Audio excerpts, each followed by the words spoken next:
Hey guys, welcome to another Say It With Your Chest video. And this one is actually a What Would Fearless Do? And that's what it was entitled, is What Would Fearless Do? So I don't mind those either. So this is what it says. It says, this happened to me a few years back, but I still wanted to get your opinion. I was caught between two very close friends of mine. A few years back, friend number one was casually talking to a guy. Nothing real serious. Skip a few years later, friend number two tells me she's seeing this guy who has the same name. Come to find out, it's the same guy friend number one was dating but has moved on, and they're not in communication. So when friend number two starts dating him, I stay out of it. I did mention to the guy in passing that I remember you when you were talking to friend number one.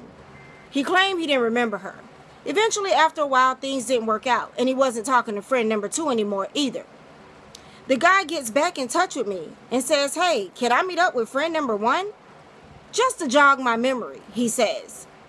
Since things were over between friend number two, I asked friend number one if she wanted to recommunicate with the guy or meet up with him, and she said yes. They meet at my house. I know, not a good move on my part. But the initial reason for them meeting, according to him, was to jog his memory. So they meet, and she's familiar. Well, he and friend number one start talking again. Okay, I stay out of it.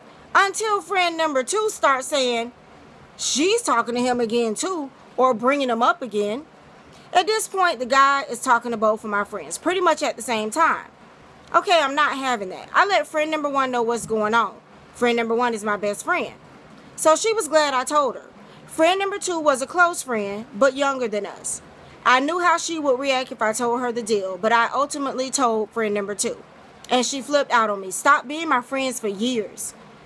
A few years later, we became cordial and hung out a couple of times, but things are still not the same as they were with friend number two. Me and friend number one are still besties. Both ladies had happy endings, both married, neither to that guy with children. The question is, should I have stayed out of it and let friend number two find out on her own? We were very close. I felt obligated, but it turned out to be a kill the messenger thing. What would Fearless do? It's kind of hard when it comes to men, women and men, relationships. I don't care if it's a friend, a sister, or cousin. It's kind of hard when it comes to men. I think that when he came back and said, hey, can I meet up with friend number one again? Just to jog my memory and see who you were talking about. I'm single now, whatever. I think that I would not have rekindled that. If he wanted to bump into her again, he would have had to do that some other way. Now, if I would have asked her, did she want to talk to him again or whatever the case, I think that I would have asked her if I could give him her number. And I would have gave him her number, and them two could have met up however they met up. Not at my house. But them two could have talked, communicated, went on a date, seen where it went or whatever.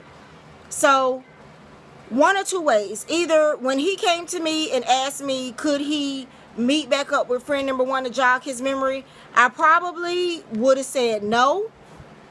But if I would have agreed to it, they would have had to exchange numbers and do the meet and greet wherever they wanted to do the meet and greet. It would not have had anything whatsoever to do with me. So that's number one. Number two, when both of them started mentioning that they were talking to the same guy, yes, I would have told both of them, flip out if you want to.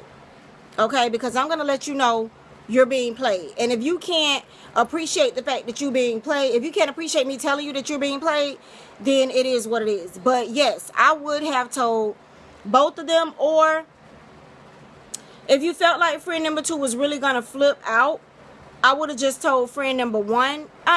I would have told both of them, because he was going to play them regardless. He's a player. That's what he is. And you don't let a friend sit around and be with a player and you know he's a player. So I would have told both of them. She may have just been upset with you because you were kind of playing a part in getting friend number one back in touch with him. I could see her being upset about that. Like, they're talking again because of you. However, he was single at the time. He could talk to who he want to talk to. They could have met back up on their own. And then what? You know what I mean? So, yeah, I would have told both of them. I would have told both of them. I really would have. To answer that question, I would have told both of them. She would have had to flip out. I am really glad that you guys have met back up. I'm glad that you from time to time are going for a drink or talking or chit-chatting. It may never be the same just because of the way things went down, but at least you guys are cordial and now maintain like a cordial relationship. And at least your bestie is still your bestie. And I think that your bestie is still your bestie for one reason and one reason only. Your bestie is still your bestie because she knows that what type of friend you are. She knows that you're a true friend. You let both of them know what was going on, and she respects the true friendship that you and her have and that y'all have together. So I think that as long as you and the bestie are still friends, that's what really counts in that situation. And I'm glad that you and the other friend are pretty much cordial and talking from time to time. That's a good thing. But yeah, in the same situation, I still would have told both of them. I would have told both of them, and they would have just had to be bad. That's all. So yeah, that's what Fearless would do. And if you guys have any questions about any type of situation, I don't care what it is, and you want to know what would Fearless do, my email address is in the beauty bar down below. Everything is confidential. I will not say your name or who sent me this or whatever the case. But I don't have a problem telling you what Fearless would do, or in any situation that you want to know how I would react or how I would say it with my chest. Let me know. Email me and I'll do a video. I'll see you guys next time.